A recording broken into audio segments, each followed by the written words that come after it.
Good afternoon, everyone. Welcome to our COVID webinar, Fall 2021 Reopening.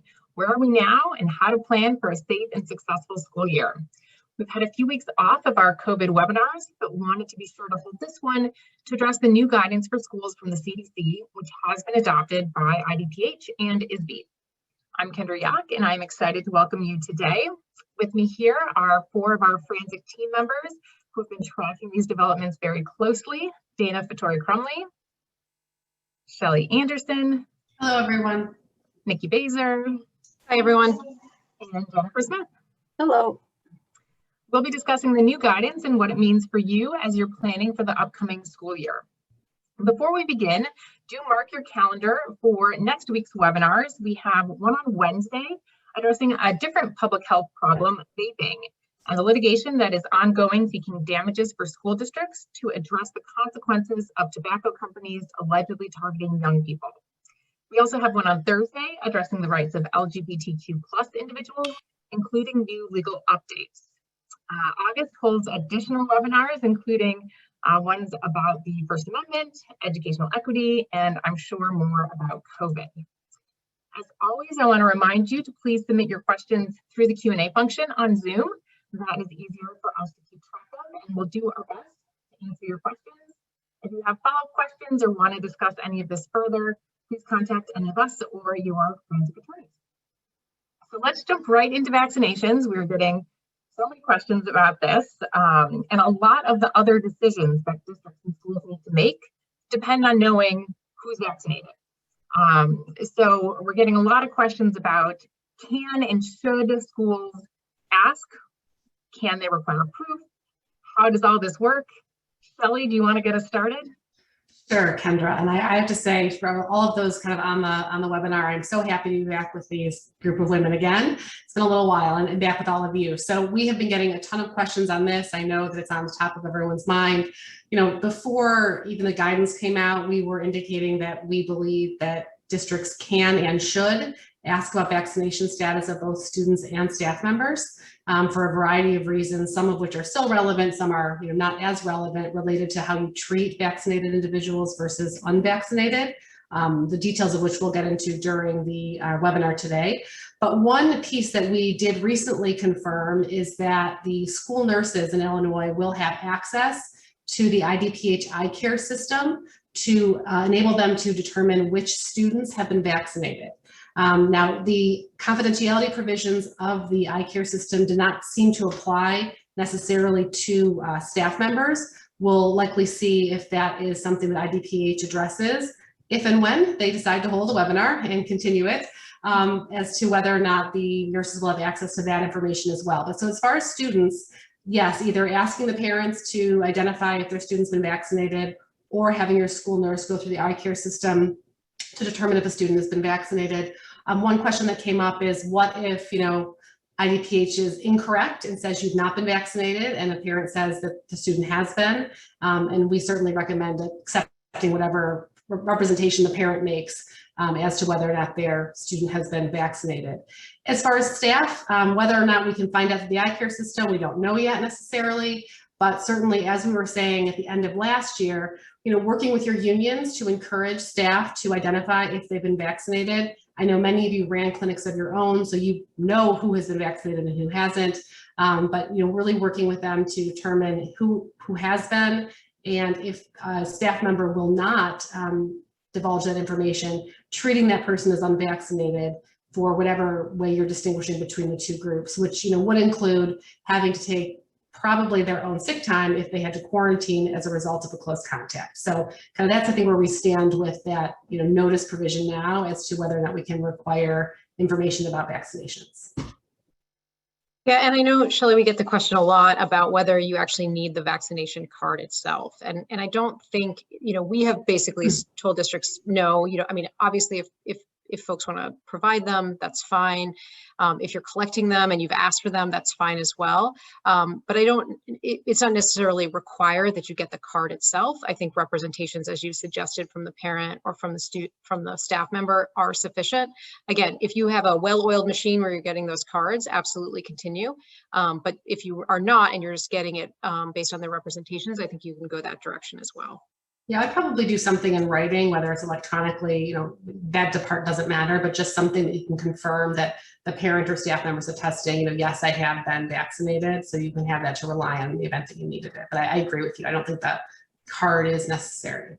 And I think it depends on what your teachers are telling you and what negotiations you're having with your teacher groups. I know that there have been certain teachers that are very not only in tune with, are my students going to be vaccinated, but are my colleagues vaccinated? And there might be, some bargaining units are very trustful of each other. Other bargaining units trust but verify each other. And they might be more comfortable if you've taken the practice of collecting vaccination cards or keeping records of people who are vaccinated outside of your internal vaccination program. They may be more comfortable with that. So it's really within your discretion to do so. A related question, thinking about who is and is not vaccinated within the building, how much information should teachers get about the students in their class? Should they have access to whether or not those kids have been vaccinated? Jennifer? Sure. So we're going to talk more about different mitigations you could do, but the person who is sort of on the front line implementing whatever mitigation strategies you have is your teacher. And so they likely need that information in order to do things like seating charts or enforce masking requirements or put up, other mitigations you've decided to do. That is a valid reason for them to need that information. And as long as a school employee has a valid sort of school-based reason, the test is administrative or academic. So they need to know it to do their job, not just because they're gossiping about the student. Then student privacy laws allow the teachers to have that information. So I think this pretty clearly will fall under the category of information that can be shared with staff who have some sort of responsibilities for implementing mitigations, with which teachers will. Okay, but what about teachers knowing about whether their colleagues are vaccinated? Dana, you had been talking about that a little bit. Do you want to address that piece? Obviously, I don't think the teachers have the same right to know in terms of their colleagues. It's information that you can ask for, that the district can store. And it's obviously the information the district needs to take mitigation measures and to impose quarantines if necessary, and to make reasonable accommodations for staff. So you cannot know whether teacher next door to you is vaccinated or not. But what I think they do want to know is that the district is cognizant of the fact that certain people may not be vaccinated, cognizant of the accommodations that those individuals and other individuals may need in order to safely mitigate risk in the event there's spread, or just basically mitigating risk on a day-to-day basis when we have people in the vaccinated and unvaccinated group working together every day. So a related question then, Nikki, what about a parent who wants to know if their student is in the class of a teacher who's vaccinated, or demands that they be only if the teacher is vaccinated? Yeah, and we know we're getting these requests. I think someone put something in the chat to this effect as well. Well, we can certainly understand where parents are coming from. We do not recommend that you provide information on individual teachers. First of all, you shouldn't be sharing that information, but second, the logistical nightmare that will then ensue as parents try to jockey around to different classrooms, obviously it's just not workable. I think the response to parents is we cannot give out information on individual teachers. If you do have vaccination rates generally in your community, you can certainly reference those. But what I think you would reassure parents is that you are implementing your mitigation strategies, and you can provide them information again on what mitigation strategies you are employing. And if you are, differentiating, we're going to talk about these later, between vaccinated, unvaccinated, or masks, and what you're doing and how you're going to keep their students safe. And I think that's where you leave that conversation with parents. Yeah, I do think teachers though are going to have to be prepared for the question that comes directly to them from a parent to say, I want to know if you're vaccinated, if my young child is going to be in your classroom, and teachers will have to be prepared to how they're going to handle that as well. Yeah, I think this is going to be particularly the case probably in elementary districts. It's going to be more acute in elementary districts, I would say, where parents at this point cannot have their children vaccinated, at least at least the below 12-year-olds. So I would anticipate that question, absolutely. Shelli, what about the labor implications related to asking for vaccination status? Are there bargaining requirements? What should districts be thinking about? Yeah, I think I mentioned this earlier, and certainly we've talked about this in our webinars at the end of last year. The idea being that if you're going to require someone to provide this information, we're really working with the unions to encourage it, to explaining why, that it's not just a matter of kind of wanting to know for no reason, but there are specific reasons we need to know whether or not someone is vaccinated. I would say that if you're going to mandate that they provide this information, certainly that's something that you would bargain the impact of that with your union. I have not seen that come up though. I mean, the majority of districts that I work with in this context have either had the unions be on board with the encouraging or the idea that we're going to treat you as unvaccinated, which, many teachers do not want, especially those that are going to have to use their own sick time if they're out on quarantine or aren't going to be able to be permitted within a certain, number of feet between them and another person. So you're really making sure that to the extent you're treating people differently, that those people are falling in that other camp. So I would say that, yes, there are, if you choose to go down that route. I think this is more of an acute issue when we get to issues like masking that we'll talk about a little bit later, more so than vaccination. Okay. How about visitors and vendors coming into the building? Can districts or should they inquire about their vaccination status? Nicki, do you want to start us on that? Sure. I mean, I think that they can, whether they should obviously is up to the individual district and what mitigation strategies they're using. Certainly, like you're doing often, many of you are doing health screenings of visitors and vendors who come to your buildings, and some of you already have that question embedded or are using it for certain things, and you can certainly do that. I mean, it is relevant, obviously, if you are differentiating between vaccinated and unvaccinated for masking purposes, if, in terms of close contacts and in terms of contact tracing, all of that information may be relevant. Now, as a district, you may decide, we're masking all of our visitors and vendors regardless of status and regardless of our masking policy for other folks within the district, and that's fine as well. But you certainly can inquire of this information before you get them in the school building, so you know how your mitigation strategies may impact them. Yeah, I don't know if you had anything to add on that, or Shelli. Well, I think just practically, I always love it when I'm at a school and they let the UPS guy use the kids' bathroom. And I think, oh my God, that's not a good thing to do. So I do think that differentiating between the moms that come in every week to read with their students or to read with a classroom or to volunteer, and the UPS guy, we love our UPS man, but we do not let him come into the firm kitchen and open the refrigerator and make a sandwich. So just having some, asking people if they're vaccinating, I don't know if that's going to give parents a good peace of mind as far as delivery people, people that are working on systems, repair people.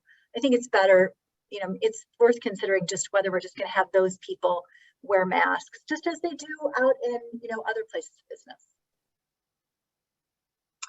I saw a question come in asking for clarification about eye care and how a district can use that, if that can be an actual alternative to asking parents if their students are vaccinated, or if it's more of a double check. What does that look like? Shelli? Yeah, so I think that, from the information we have from IDPH now is that school nurses can have access to eye cares to determine student vaccination status. So unless that changes or clarified or modified in some way from IDPH, it looks like with the documentation we have received and reviewed that is something that school nurses can do. And it might be an easier way for you to determine vaccination status of your students than asking parents. That might cause some issues, I can imagine, in some places with respect to parents wanting to control the privacy on this issue. But in the documents we've reviewed, it looks like it's expressly provided that this can be used for that purpose. So. Okay, so the next big topic that we're getting tons and tons of questions about is masks. So Jennifer, help us out with kick us off. What's the standard? Do students and staff have to wear masks next year? So it's up to the school district to decide the answer to that question. So CDC says mask use is recommended for people who are not fully vaccinated. So IDPH has fully adopted that, which means they fully adopted that it's recommended. And then it also talks about local decision making on this. So based on the information we have today, it's our understanding that the decision is local, as in the local school district can decide whether or not this is going to be one of your mitigation strategies. And that's what we'll talk about more. So it shouldn't be decided in isolation, but you do have discretion to decide whether or not to, and then there's going to be a lot of options that we'll talk about. The ultimate, and we're going to talk about, so consequences would be if you decided not to, obviously, and then you had have to quarantine more individuals if there's those standards are met, and then there's potential liability implications that we can flesh out more. But that gives us a baseline of what our interpretation of the current state of the law is. Yeah, I think the most important thing that Jen just said is that it cannot be made in isolation. So a district should not, at least from our perspective, be just indicating, well, the CDC says should, therefore we're not going to require masks anymore. It should really be looked at as what other mitigation strategies do you have in place? What are your vaccination rates? What is the spread, if any, in your community? And regardless of the decision that's made based on all of those factors taken together, be ready to pivot and make a change if you see something change in those other factors that you're looking at, and be in touch with your local public health department as to kind of where they're at with it, and try to make a decision that moves your school, looking at your community forward. But certainly, it was a surprise to some of us when we saw it come out that indicated that it was not required either federally or by IDPH for unvaccinated individuals to wear masks at school.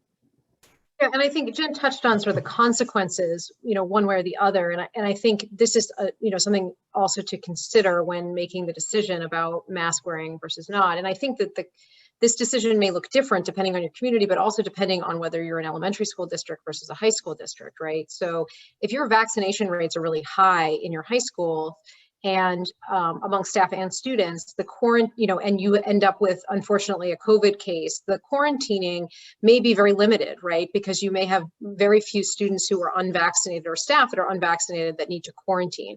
Whereas for an elementary school district, this may look different in the sense that if you, again, God forbid, got some cases, the quarantining may be much more extensive because you don't have students of eligible vaccine age. Obviously, this will shift as hopefully we see vaccine eligibility ages decrease and we get some of those kiddos vaccinated. So that is also something to think about in terms of the implications of the decision you make. Again, lots of different factors that every board and every superintendent, every administration is weighing here, but that may be one of them. And we should also talk about, because we're getting questions about this, and I'm happy to let others weigh in as well, about sort of the liability issues, right? So, at this point, as Jen said, this is the CDC guidance, this is IDPH's guidance. So looking at all of those different layered mitigation, if that's what you're doing and you ultimately make the decision that masking is not something that you're going to implement universally or it's going to be recommended, we see still, strong support for your toward immunity defenses because you are following guidance and you're doing it in a way that takes into consideration all of the health factors, your transmission rates, your community rates, what's happening with your students and staff in terms of vaccinations, et cetera. So I think, if you just decide to jettison all your mitigation measures tomorrow, I think that might be a different conversation to have. But this in and of itself, you do have that flexibility. What about on the bus, Nicki? Is there flexibility on the bus? No flexibility on the bus, apparently. So IDPH has said, whether we agree or not, IDPH has said that regardless of your mask policy at school bus passengers and bus drivers must wear a mask on the bus. So if nothing else, it is definitive for you. There you go. At least it's very clear. And that's whether they're vaccinated or not, correct? Everyone must wear a mask. Everyone.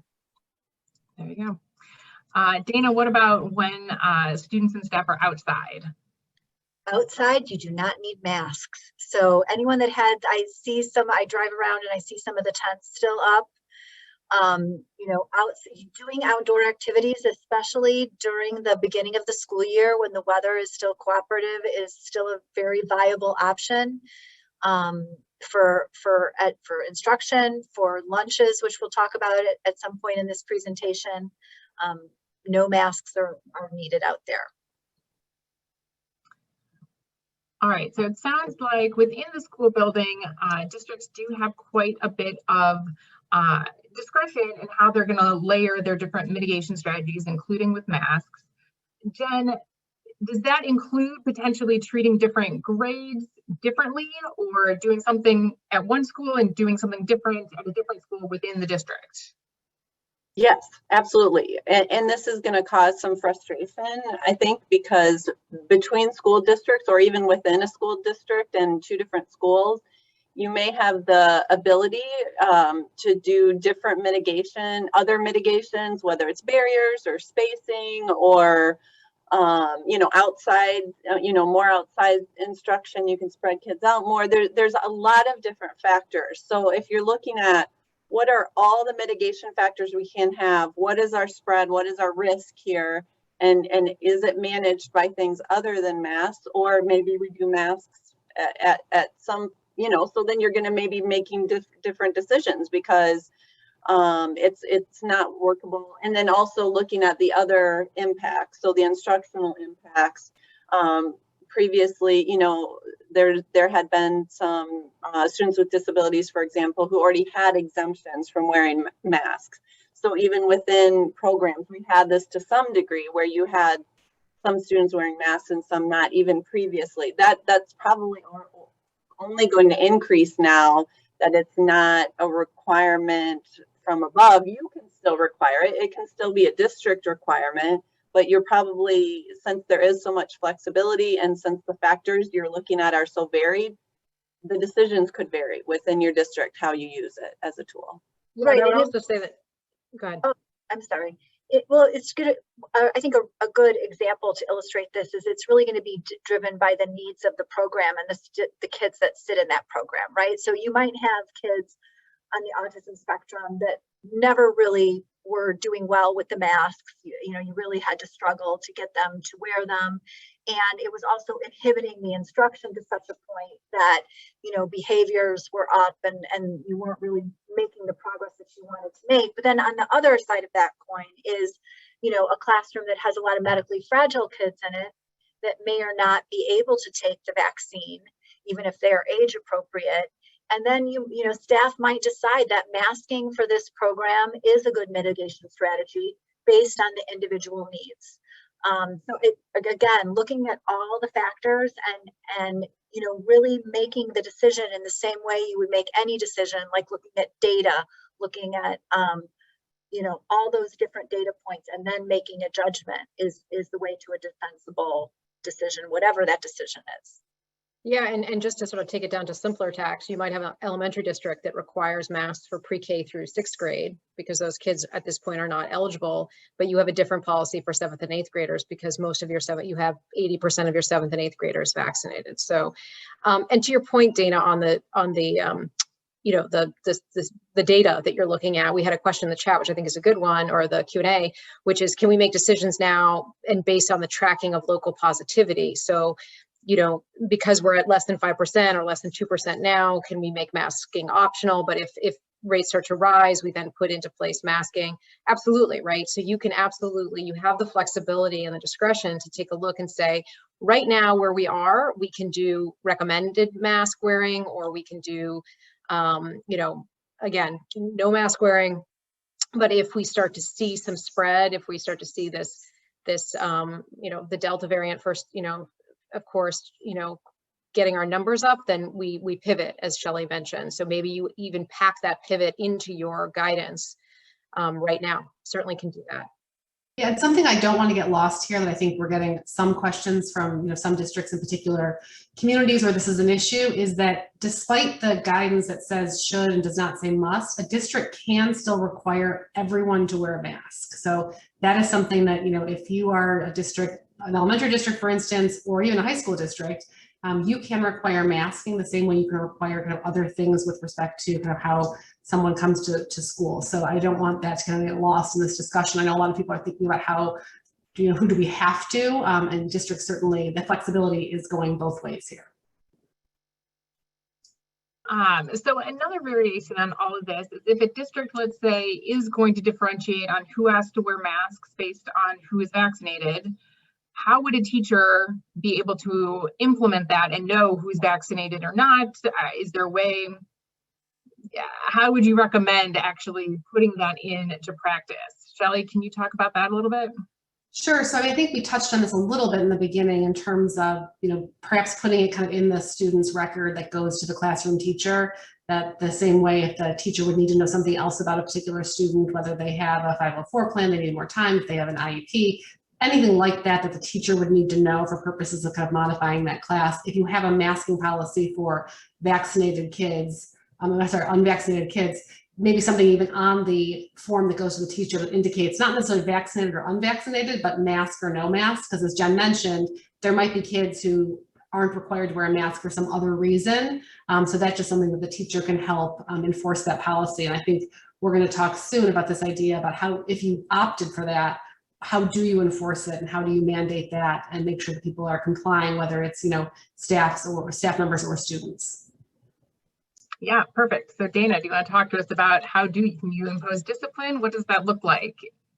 So we talked about this a little bit before the webinar, and I think we gave an analogy to the dress code policy. So I think at the most basic level, if you're going to discipline for it, you have to have some backup for it. So making sure that this is a practice that is disseminated to parents, that the board is in on, because obviously when you're disciplining students, it's based on a violation of board policy.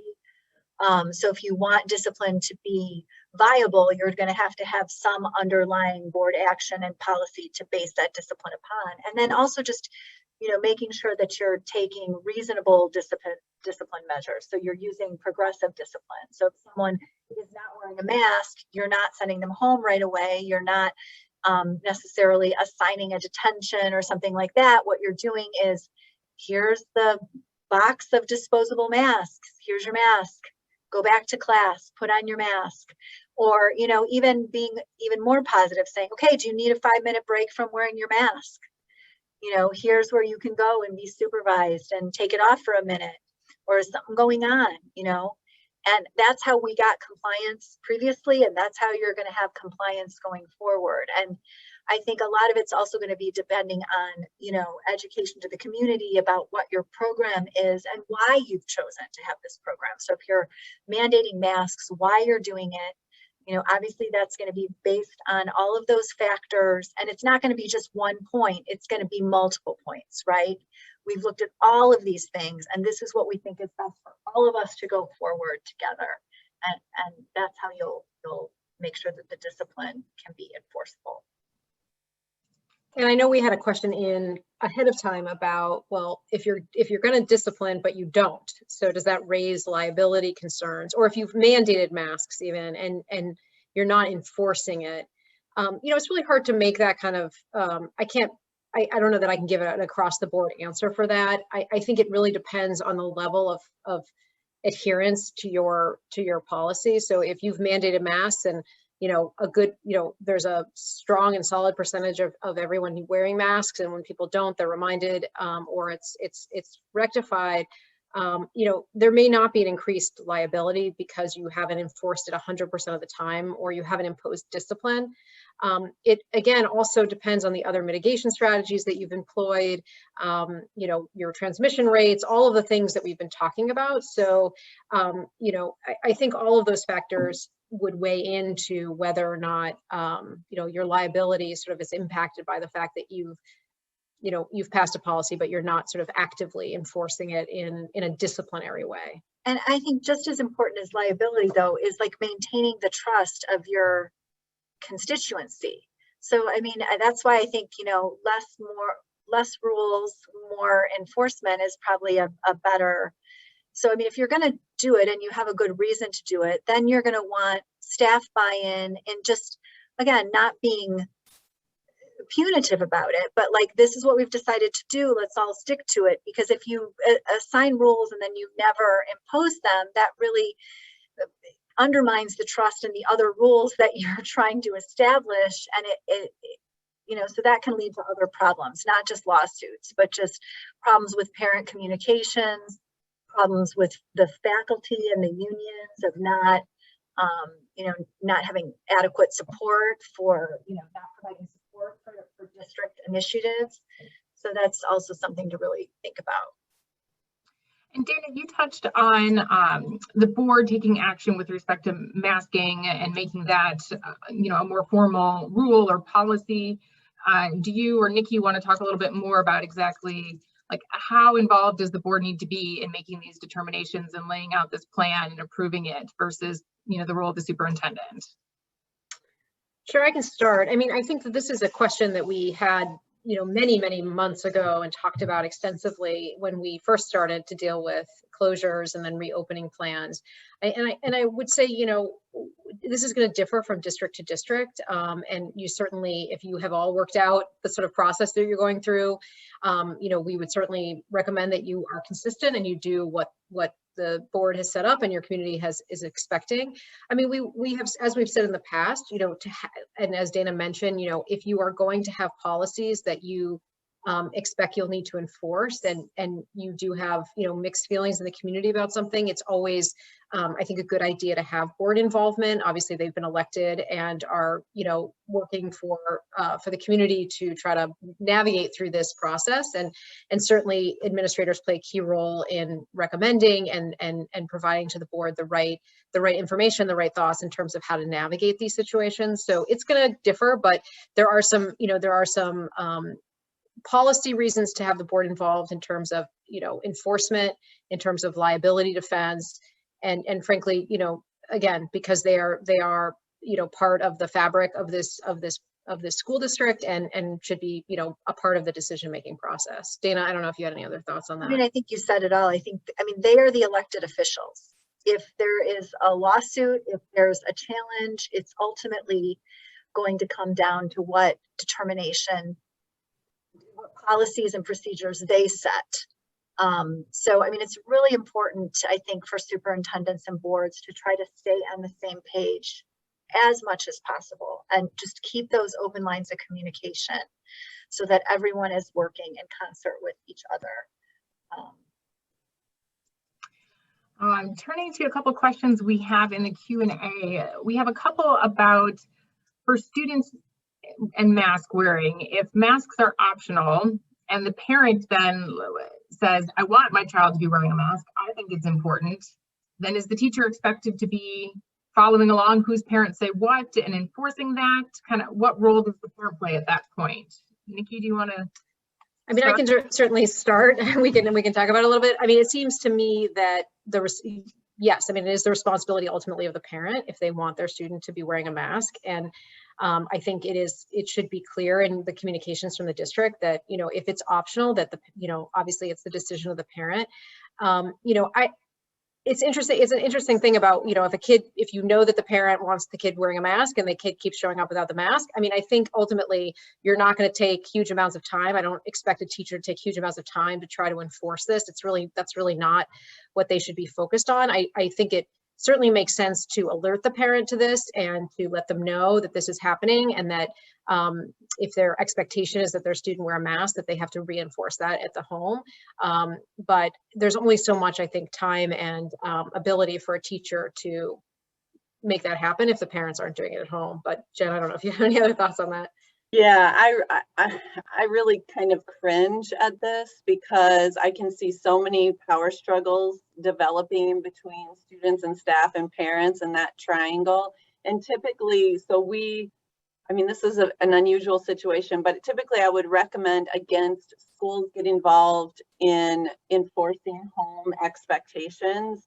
I think, Nicki, what you said about communicating with the parents when their expectations aren't met is probably as far as you want to go with it. And then again, since it's their expectation, let them know it's not being met and then they can deal with it how they want to. I would not be doing things like issuing school discipline for not wearing masks based on a parent's expectation or your other types of conduct interventions that you would otherwise do. I think you need to keep this as a home issue if it's not a school requirement. I Right. think this It does raise a really interesting point that I think our districts who are thinking of going mask optional need to think about, especially for those in the K-8 setting. So, you know, a kindergartner who comes in and two of them, their parents want them to wear masks and the rest of the kids are maskless, this could become an issue. And I think that as you are all deciding which way to go, I mean, there are all these nuances to it to think about as to, you know, how will you enforce it? And for those parents who don't feel safe, how will we make sure that the younger kids especially are wearing the masks at the school? So I think this is just another added layer that needs to kind of go in the mix here. And sort of an added nuance to that is it's different. You're in a different situation if the parent wants the child to wear a mask versus the physician says, Yes. the child must wear a mask because of a health concern. And then that's not really a disciplinary situation, but that is automatically a 504 situation if the student didn't previously have a 504 or an IEP. You're going to have to address that in a different way. And then you are going to be obligated to make sure the student is taking the mitigation measures that are necessary per the 504 plan or the IEP. But that's different than I'm nervous. Those things I agree. That's just not something that we want teachers to get into. Good point. We do have a question here referencing that there was communication from the state superintendent using the word mandatory or required related to mask wearing for unvaccinated individuals, which does seem different from the kind of should language that we're seeing other places. Where do we expect this is going to fall out? I think I can start the conversation here. You know, I do know the communication that's being referenced here. The word used was required for those unvaccinated. You know, I'm not sure if that was just an interpretation of strongly encouraged.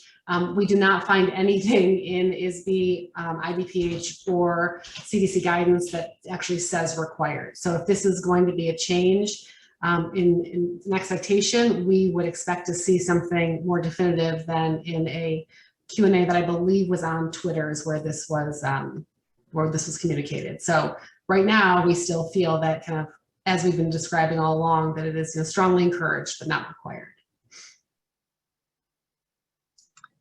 All right, so we may have more on masking, but let's move on for the moment and talk a little bit about staffing issues and labor. Shelli, what about teachers who have health conditions that prevent them from getting the vaccine or make them particularly vulnerable to COVID? What accommodations do you anticipate seeing requests for? And you know, what's reasonable and what's not in this arena? Yeah, so we talked about this a bit when we were kind of all getting together to talk about what hot topics you all wanted to hear about. And one thing that we could foresee happening is, you know, staff members saying that because they are unable to get vaccinated, that they do not want unvaccinated kids in their classroom. And certainly, you know, we agreed as a group that that would not be a reasonable accommodation for a teacher. I think that, or alternatively, that the teacher said, I want everyone to wear masks in the classroom because I cannot get vaccinated. So I think that that also is likely not a reasonable accommodation to mandate another person's behavior if it hasn't otherwise been required by the district. But you would want to, of course, take into account other pieces of this. So do we still need the plexiglass? Obviously, that teacher is still free to wear a mask on their own. Do we want to have some sort of marker where the kids can't come up closer than a certain, you know, to the desk, with not being within, you know, 6 feet of the desk, and making sure that you have those allowances in the classroom for the physical space would certainly be an accommodation of that, but not either having only vaccinated children in the classroom or having everyone required to wear a mask. Those would not be, we do not feel those would be reasonable accommodations under the ADA. All right. And what about, are we hearing from unions that they're pushing that everybody continue to wear masks or any of these other mitigation measures? I know we had a lot of collaboration with unions throughout last year. What is that looking like going into this year? We like the word of collaboration. That's a good one. We'll just stick with that. Yeah, I think we're definitely already seeing unions very interested in mandating mask wearing. And I think it takes different flavors depending on the district. Some are looking for universal masking. Some are looking for masking for non-vaccinated. I do expect that you'll start to see some demands to bargain over these issues. And, you know, hopefully you'll work through with your unions in a positive and collaborative way. You know, there's a question in the chat also about what to do with staff who are unvaccinated who refuse to wear masks, right? So first of all, obviously, it depends entirely on whether you've mandated them, of course. And if you have, and it is a district policy that you're going to have unvaccinated people wearing masks, then of course, then we're talking about, you know, again, talking with the teacher, trying to get a handle on the situation, and then it potentially becomes a disciplinary issue. So I think clarity with your unions ahead of time on what your policy is, even if there isn't a demand to bargain, but discuss, you know, keeping your unions in the loop, as I think Shelli talked about earlier, and then making sure that your policies are crystal clear. And then if you need to enforce them, you do it as you would any other employment related policy. Okay, so shifting gears a little bit, last year's self-certification was kind of a big logistical lift. Is that still required, Jen? So I got this question because I was just disclosing that I was trying to get my daughter to slide by the summer self-certification box because I'm sick of printing out the darn forms using my home computer that's in my attic. So thank goodness this is optional. However, I should say it's another mitigation, layer of mitigation that a district could choose to use or not. Again, parent hat on, believe me, it was not even a speed bump on my way except of the printing and the annoyance of that. But if you think it's helpful and you think it will keep your numbers down, you have all these different options and mitigations. This is one of them, not required, just like masks, but if it's useful, by all means, keep doing it. And we do recommend, though, just in terms of being able to say that you have identified it, that you do something perhaps at the beginning of the school year as a reminder. So having parents perhaps sign off one time, as well as staff for that matter, that, you know, they will not come to school if they have COVID-like symptoms, and certainly will not come to school if they have been exposed and have not, you know, gone through the quarantine period. So the lift of every day that was so, you know, troubling for so many of our districts. According to the IDPH webinar that they did have a few weeks ago, they indicated that was not going to be required anymore. We haven't seen that expressly in writing, at least I'm not aware of it, but I think that based upon everything else we've seen about fully adopting CDC guidance, I agree with Jen that that is not going to be required next year. Great. Okay, so we have some recent changes related to close contacts in schools, and I've noticed a couple questions about this in the chat and the Q&A. So Shelli or Nicki, can you start us off with just sort of what's the status now when we're talking about schools? Shelli, you want me to start? So, you know, close contact is defined still with, you know, someone within 6 feet of an infected person for a cumulative total of 15 minutes over more over a 24-hour period. You know, the exception is, you know, if the close in your classroom settings, the close contact includes students who are within 3 to 6 feet, where both students were wearing masks and other preventative strategies were in place. The exception doesn't apply, it seems, to adults unless we're reading that incorrectly. So if both students are wearing masks that are between 3 and 6 feet apart, then and they're indoors, and I would argue probably outdoors as well, that's not crystal clear either, then they don't count as a close contact. And close contacts don't need to quarantine if they're fully vaccinated or, you know, they've been previously diagnosed with COVID-19 within the last 3 months. So still, I think, a little bit confusing to navigate. I don't know if I'm the only one. Shelli, I don't know if you have anything to add. Yeah, I mean, I think I agree with you that it is still a little bit confusing because, I mean, it still requires districts to have this sense of, you know, are the kids closer than 3 feet? And I think many of you experienced that, you know, when we actually went into measure, that those desks were sometimes and often closer than 3 feet and together, and, you know, at lunch, and we're gonna talk a little bit about lunch in a minute, but the idea being that if you're going to rely on this, this kind of modified version of close contact that is only applicable in the classroom school setting, and it does say kind of it's for classroom, that we are mindful of kind of how far apart those desks are. So we're still gonna need to look at that. And I think we talked about this a little bit in the very beginning, but I'd be remiss if I didn't mention it again. I mean, this is the issue of if you choose not to have your kids masked in school, that, in the event that there is a positive case and there's a close contact, you are going to be quarantining more kids than you otherwise would be based upon this kind of new rule that's come out that, before, if you recall, it didn't matter if you were vaccinated, unvaccinated, masked or unmasked, but they're allowing now for this possibility of unvaccinated masked kids who are at least 3 feet apart do not need to quarantine, which should help a lot bring those numbers down next year. Yeah, and I think one of the things to think about, and I just wanted to make this point again, because we've gotten a lot of questions about liability and board involvement and all of the other things. And this is something where you may end up needing to pivot at some point, right? So if you start to see that you're having to, we just don't know, right? If you start to see that you're having to quarantine a whole bunch of kids, there may need to be a pivot. So I did want to just remark for a moment about the fact that you don't have to pass board policy here. As we recommended, if you think back to like 20 months ago, what we recommended was that you adopt a resolution, your board adopt a resolution setting forth that they're essentially incorporating the recommendations of the administration, but that they can be changed, right? So with a conversation with the superintendent, they can be changed or they can be updated, they can be approved by the board after the fact. So thinking through that, because we're talking about a lot of mitigation strategies that you may shift on as you go forward. So just wanted to clarify again that that's still an option for districts in terms of board involvement, but with the flexibility to pivot as needed. All right, since we were just talking about it, let's skip ahead and talk about physical distancing since that's related, and then we'll circle back to screening. So what are the current recommendations related to physical distancing? Nikki, you want to jump on that, or maybe Jen? Sorry, I think that was me. I apologize. Too many questions coming in all at once, right? So essentially, the CDC says that when people are not fully vaccinated, physical and social distancing should be maintained to the extent possible, but should not exclude students from in-person learning.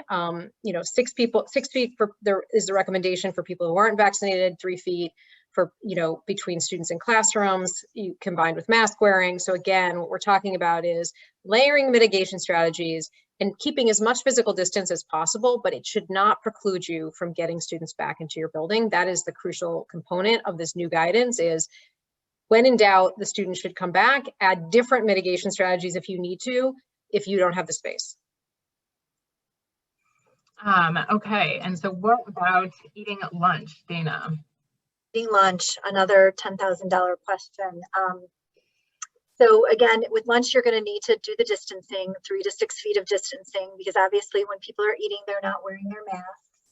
Again, we're talking about utilizing the outdoor spaces, utilizing other mitigation measures that maybe we haven't talked about yet, at least in this webinar, which is cohorting, keeping the same groups of kids together to eat lunch, and tracking who sits where at lunch. Because if you're going to have a situation where there's exposure and you're going to have to do contact tracing, if you're doing masks in other places, lunch is that's not going to help you during lunch. So sort of keeping control of lunch a little bit more tightly, because that is an area, or that's a time of the day when the kids are talking, they're eating, their masks are down. That's something to consider. We did have someone, ask about, like, should we have unvaccinated tables and vaccinated tables? And we didn't really love that. I know they do that with the peanut butter, but I think that we don't want to increase hard feelings or people getting incensed. I think having just the same strategies that you used before, using the distancing, using the cohorting, keeping track of who's sitting where is probably a better approach. Yeah, and I think the CDC specifically does not recommend, for obvious reasons, separating vaccinated kids from unvaccinated kids in separate cohorts. So that would go along with that. Dana, one question we've gotten in the chat here about your response about lunch is this idea of, is 3 to 6 feet required in the lunchroom? And I have not seen anything that talks about that the way it used to be with respect to not wearing a mask and you're eating. Do you have to keep kids a certain feet apart? And I would read the guidance as saying that nothing about physical distancing should prevent your school from going back to in person. And so therefore, if you can't keep kids 3 feet apart in the lunchroom and feed them all, the way you were before, then that is not required. But then it's even more important to do what Dana said about making sure you know where the kids are sitting. Are they in cohorts? Are they in certain areas of the lunchroom? So that in the event that you need to do contact tracing because there's a positive case, that you're able to do that without having to quarantine large groups of kids or rely on those kids to tell you who was sitting near them in the lunchroom on a particular day. You do not Which want is not, do not do that. That's not a good method. But I completely agree with you. It is not required, but if you don't do it, that is going to impact your contact tracing and who's going to quarantine. So, I mean, at least for when school is, when it's 80 degrees outside and sunny, just to avoid the other alternative, which is if someone gets sick, you're quarantining 20 people, it's worth consideration. Yeah, I can't even get my own kid to tell me who they sat with at lunch. I don't know how you get. I don't remember who I sat with at lunch sometimes. Good considerations. So another of our mitigation strategies is screening, and that's something the CDC does recommend, especially in places where there are higher rates or where you're eliminating or scaling back some of the other mitigation measures. So Jen, can you talk about some of those recommendations? Sure. So screening can be, it's another mitigation measure that can be used. And especially when you're thinking about different layers, and if you're thinking about masking not being mandatory, this is one of the key go-to mitigation measures that's considered effective. So you'd be looking at screening those who in particular are not vaccinated. Obviously it wouldn't, maybe it's not obvious, but it wouldn't be needed for vaccinated individuals. So it recommends that you offer it where community transmission is increasing, and it may be particularly helpful for higher risk activities. So for example, singing, shouting, band, athletics, something where we know now from what we know about COVID that spread is particularly likely. That might be a good place to use this as, again, one of your mitigation measures. So as we've talked about the other mitigation measures, these can all be tailored. So we're talking about tailoring, looking at where your risks are and where the particular mitigation would be effective. Okay, so let's say that a district is not going to mandate masks and so wants, to have a really robust screening system in place to balance that out and make sure that they can identify infections early and prevent transmission. Nicki, could that district require that students participate in the screening program?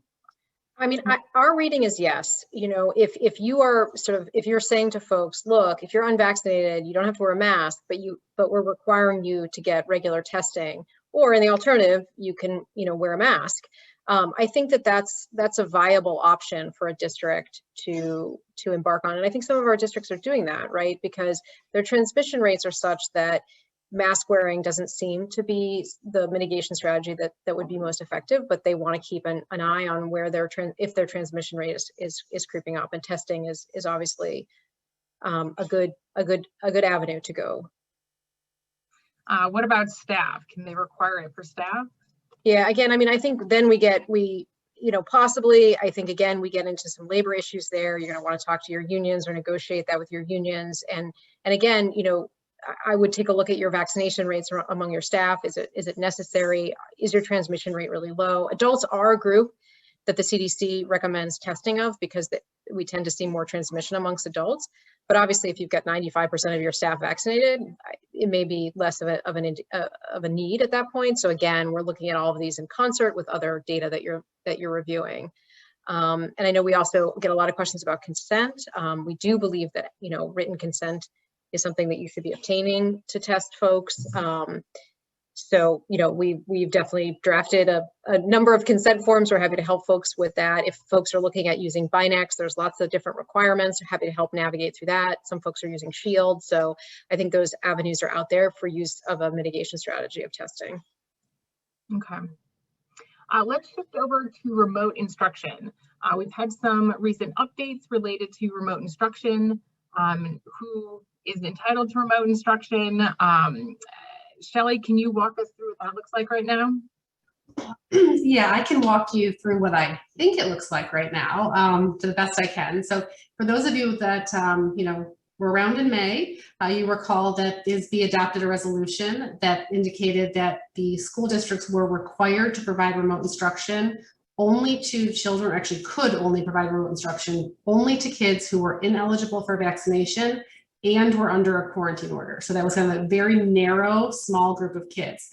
And the reasoning behind that, according to what the board members talked about and what the superintendent said during that hearing, was this idea that they were trying to promote both in-person learning next year for everyone and students getting vaccinated. More recently, there was a communication that came out from the state superintendent that broadened that group a little bit. It said that not only is it kids who are ineligible for a vaccination and who are under a quarantine order, but now it's also students who are not vaccinated and under a quarantine order. So meaning that if a parent chose not to vaccinate a student who would otherwise be eligible, they would then be entitled to this remote instruction during the period of quarantine also. Now, I'll say that that was in the communication that went out to, I think, most superintendents. We have not seen that on ISBE's website or anywhere else yet. So we want to just kind of tread carefully there. It certainly is different than what we saw in the resolution in May. Whether it was intended to be different or not, we are unclear, but we are certainly looking into it, and we will report out as we do on all kind of big events, with respect to COVID, as we find out about that. And that's where we're at there for now. Yeah, and we got a question in the chat a while back, so thank you for your patience on this, about the issue of what is meant by under quarantine or under quarantine order consistent with guidance from the local health department. So the question was, is it just the person meeting the definition of quarantine, exposure, close contact, or does it mean those with positive results and in isolation, or those with the COVID-like symptoms and waiting to meet IDPH's criteria?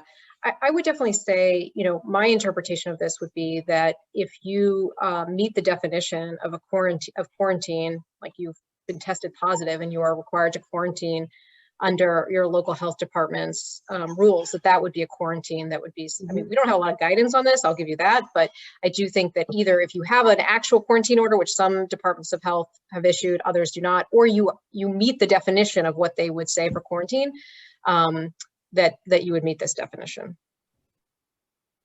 I would agree with that. I think the bigger question is, and on our minds, because we don't know yet, is what does that mean? Like, what does remote instruction during that period of quarantine mean? And, Nicki, I don't know if you have any thoughts other than what we've already discussed on that. No, I mean, I think, my understanding is that at some point ISBE is going to come out with some thoughts on this potentially.